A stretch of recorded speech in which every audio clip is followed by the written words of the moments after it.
ఎకరం భూమి అమ్మితే ఏడబెట్టుకోవాలో తెలియనంత డబ్బు వచ్చింది. అందులోకించి 10 లక్షలు తీసి ఈ కోక ఈ నగలన్నీ కొన్నాడు మా ఆయన. వద్దంటేనడాయే నీ మెడలా మొల్లో ఉన్న ఇంకెవ్వంతానో ఉండద్దంటాడు. నా మీద పడి జనం ఏడుస్తారని నేనంటే ఏడిసి నీ ఆప చెట్టు ఎదుగుద్ది అంటాడు. ఇదేం సెట్ అయ్యారు? నవీన్ ఆపచేను పండుద్ది అంటారు. గట్లనా? మా ఇబ్రహీంపట్నంలో గిట్లనే అంటాం.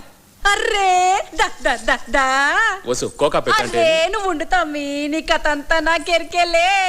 లవ్వింగ్ మ్యారేజ్ అంట కదా, విమానం ఎగ్గిరి దిగే లోపల లైన్ లో పెట్టావంట కదా. ఇగో నేను ఎందుకు చెప్తున్నానో ఇనుకో, అమ్మి తమ్ముడికి పడ్డట్టు ఇంకొక దానికి పడకుండా చూసుకో.